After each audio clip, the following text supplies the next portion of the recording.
Avec Décodeur, la déco, ça s'écoute.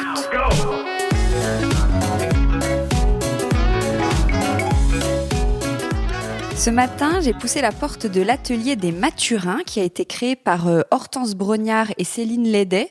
Ici, elles réinterprètent la tenture murale et imaginent des cadres autour de la plume. Elles vont nous raconter. Bonjour Hortense, bonjour Céline. Bonjour Hortense. Bonjour Hortense. Bonjour Hortense. Oui, il y en a une qui doit se sentir bien seule sur cette table. Exactement. Alors, est-ce que vous pouvez me raconter le début de l'histoire des Mathurins, tout simplement pour commencer ? Alors les Mathurins, c'est d'abord une rencontre. On s'est rencontrées toutes les deux il y a une dizaine d'années. On travaillait toutes les deux de notre côté. On avait chacune une activité professionnelle. Et puis les années ont passé, nos vies ont changé et on a décidé toutes les deux de créer quelque chose ensemble parce qu'on savait que ça matchait. On avait un peu les mêmes idées. Comme un peu dans une rencontre où un truc, c'était une évidence. Complètement. On a toujours une relation, on a une relation un peu particulière. C'est rare de rencontrer quelqu'un comme ça quand on est adulte, dans une vie d'adulte bien passée, où on a nos activités professionnelles et de vivre une super amitié. Voilà. C'est top. Et alors, du coup, vous avez commencé avec les tentures. C'est la tenture qui nous a amené à créer notre entreprise. C'est que j'étais en train de redécorer ma maison. J'avais un énorme mur dans ma salle à manger et commençaient les jolis papiers peints, fresques murales. Et je me disais, ce serait super ici. Et en même temps, je me connaissais, j'allais m'en lasser très très vite. Et je me disais, oh là là, il va falloir que je décolle et tout ça. Et voilà, du fil en aiguille, on est venu à une tenture, c'est les dromadaires, que j'ai toujours dans mon salon d'ailleurs. Et c'était quand ? En quelle année en fait ? C'était en 2018, fin 2018.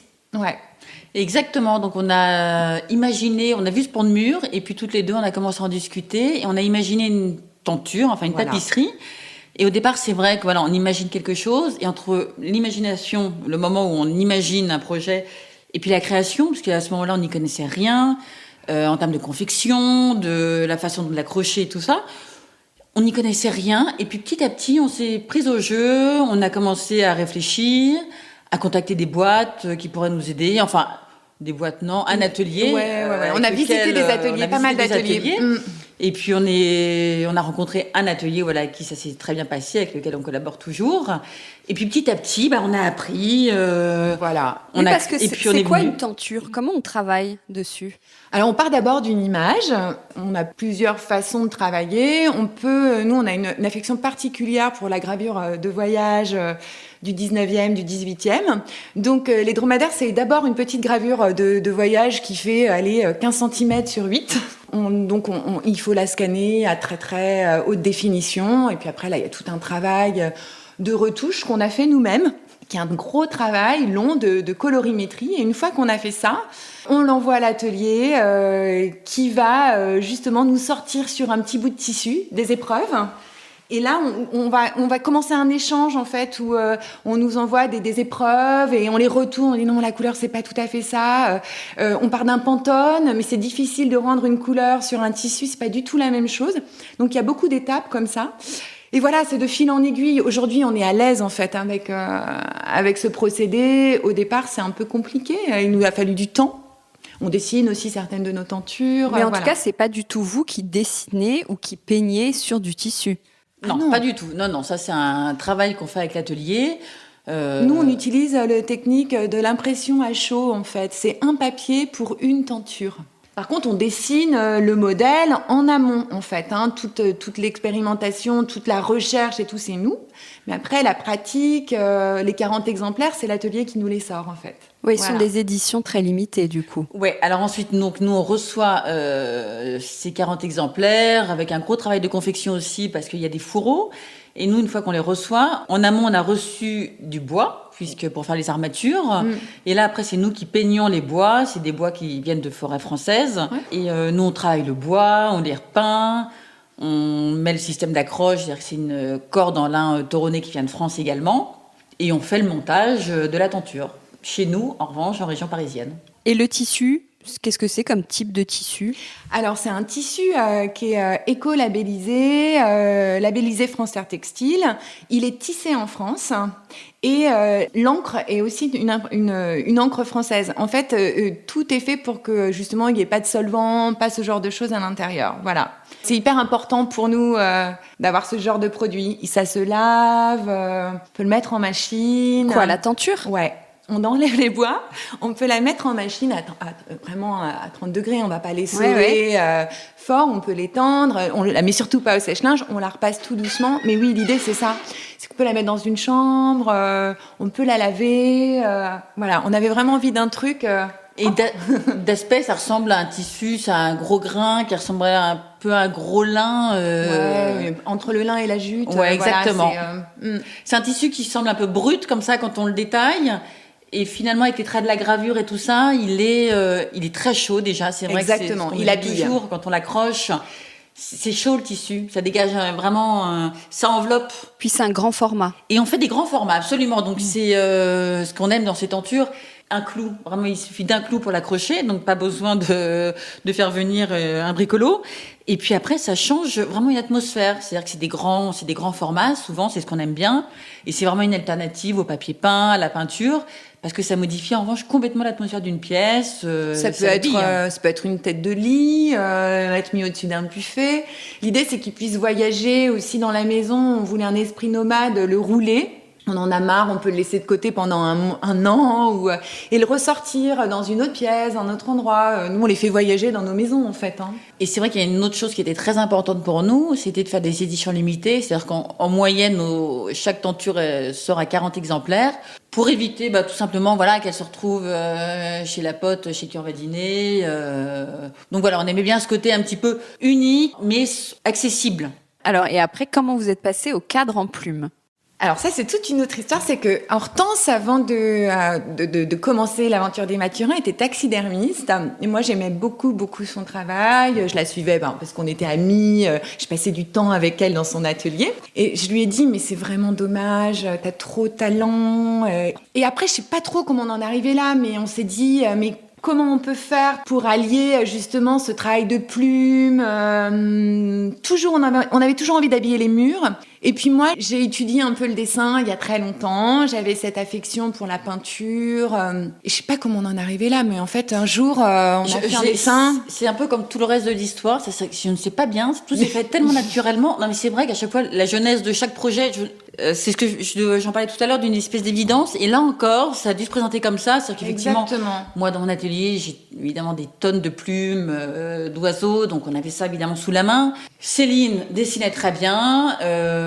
J'ai dû insister un petit peu parce que c'est vrai que là-dessus, je pense que comme ça faisait un moment que tu dessinais moins, enfin toujours est-il effectivement qu'à un moment on a sorti nos tas de plumes et puis on a essayé, on a un petit peu comme ça pour voir en bricolant au départ. Et puis petit à petit, c'est comme tout, c'est-à-dire que plus on en fait, et finalement on arrivait à un résultat qui nous semblait plutôt pas mal. Alors est-ce que vous pouvez le décrire, parce que là les auditeurs ne savent pas encore de quoi on parle concrètement. Nos cadres plumes, ça a commencé. Alors c'est vrai qu'on a commencé par une petite série, c'était des palmiers, on se servait beaucoup de plumes de pintade, ce genre de choses. On va pas chercher bien loin, c'est-à-dire qu'il y a des telles merveilles dans la basse-cour, enfin vraiment des oiseaux qu'on voit couramment. Donc on a accès assez facilement finalement à ces plumes-là une fois qu'on a un bon réseau. Et puis on a commencé à développer nos premiers modèles, ça a été des palmiers qui ont bien marché. Ensuite on a fait des petits oiseaux. Oui, puis on a détourné en fait le sens de la plume. Par exemple, on en a fait des fleurs. Et c'est ce qui était intéressant en fait. On s'est rendu compte qu'il y avait une telle diversité dans la plume, c'est magnifique, les couleurs sont dingues. C'est difficile de retranscrire les couleurs d'une plume. C'est vraiment, on prend pas le temps de regarder un oiseau, mais même une simple naturel. On fait les deux. On a beaucoup travaillé au naturel parce qu'on adore quand même la plume au naturel. Et là en ce moment, on développe plus. On travaille un peu sur la couleur. On essaye de les teinter et tout ça, ce qu'on aime faire aussi. Mais c'est vrai qu'il y a une telle variété de plumes. Voilà. Donc on a détourné en fait le sujet de la plume et on lui a fait prendre un sens un peu différent. Par exemple, comme disait Hortense, le palmier, ce sont les pâles les plumes habillent les pâles, les fleurs, les pétales sont remplacés par les plumes. On fait des oiseaux, des petits oiseaux en dessin, et une partie du corps, on lui est habillé de plumes, et ils sont un peu onirique, hein. L'idée, c'est pas de faire ressembler à un oiseau de la nature, on peut pas. Donc voilà, ça sort de notre imagination, c'est comme les insectes. C'est vraiment un prétexte pour jouer avec la plume, en fait. Mais c'est vrai que la plume, c'est un matériau merveilleux. Hein. Au départ, comme ça, c'est pas si évident. Et puis finalement, c'est tellement léger, il y a vraiment une poésie dans la plume merveilleuse. Et comme dit Céline, il y a de la couleur, c'est un cadre mis au soleil ou non. Enfin, ça change complètement. Et finalement, quand on apprend à jouer avec cette plume, à la détourner, aujourd'hui on prend un peu plus de risques, je m'entends, mais de la tailler, de la teindre, on prend un peu plus de liberté avec. D'ailleurs, en termes d'inspiration, est-ce que vous imaginez un dessin et vous vous dites comment je vais coller ma plume, ou vous avez une plume et elle va vous donner envie d'un dessin ? Alors, il n'y a pas de règle, je pense que justement dans les deux. C'est un peu les deux. Dans les deux, et puis on a eu plein de fois, on a commencé un dessin en disant « Ah, ça va être super !» Et puis on se retrouve bloqué. Tout simplement, on essaye. Et puis on est bloqué, on se rend l'évidence que la plume, on peut faire beaucoup de choses avec, mais malgré tout... Ça se prête pas à tout non plus. C'est quand même assez complexe. Foiré, vraiment. Vraiment. Au bout d'un moment, on abandonne, on jette. Et puis parfois, on a une super surprise. Et du coup, alors ce qui fait aussi la particularité de la plume, c'est que chaque pièce est unique. C'est-à-dire que parfois, on a des clients qui nous demandent, un cadre qui n'est plus, qui a été vendu, de lui refaire. Donc nous, c'est ce qu'on dit toujours, on va refaire à peu près autant que possible. Mais la plume est vraiment unique, c'est-à-dire qu'on ne pourra jamais refaire, et c'est l'intérêt aussi de ce matériau, refaire 2 fois le même cadre. C'est-à-dire que chaque pièce est unique. Et puis moi, je dessine chaque cadre à la main. Donc je vais utiliser plusieurs procédés. Ça peut être de l'aquarelle, de la peinture, du charbon. Mais je vais redessiner en fait, c'est pas une impression, donc ce sera toujours une pièce unique. C'est un peu l'idée qu'on avait envie aussi de développer, c'est-à-dire d'offrir justement quelque chose. C'est un joli cadeau à faire. Donc, est-ce que ça veut dire que vous pouvez faire aussi des commandes sur mesure ? Oui, absolument. On en fait déjà. Alors, dans la mesure du possible, évidemment, mais bien sûr, on a des clients qui nous disent on aimerait bien tel fond, chez moi ça ressemble à ça, mon mur est bleu, j'aimerais bien et nous on propose un fond, j'aime bien les plumes plutôt dans les verts pâles et tout ça, et bien sûr on propose dans ce cas-là, c'est plutôt rigolo même d'ailleurs, on aime bien travailler comme ça aussi. Donc là, pour les cadres, par contre, vous êtes que toutes les deux et ça se passe dans votre atelier. Vous faites tout à la main, de vos 10 doigts, 20 doigts. Ah ouais, exactement, de A à Z. Nos 20 doigts qui sont complètement mêlés, même en fin de journée, mais tout se passe à l'atelier. Là, une fois qu'on a récupéré les plumes, c'est à l'atelier qu'on les traite, qu'on les lave, qu'on les retravaille, tout se fait là. Oui, le dessin aussi. En fait, dans cette petite pièce, on fait tout. Les encadrements et vous envoyez. Exactement. Mais là, je dois dire que je rêve d'un stagiaire. Est-ce que vous avez les mêmes rôles dans le duo ? Alors, complètement. C'est marrant, c'est vraiment un travail à 4 mains. Vraiment. Non, moi, la seule chose, effectivement, à laquelle je ne touche pas, c'est le dessin, parce que je ne sais absolument pas dessiner, donc là-dessus, je ne vais pas m'aventurer.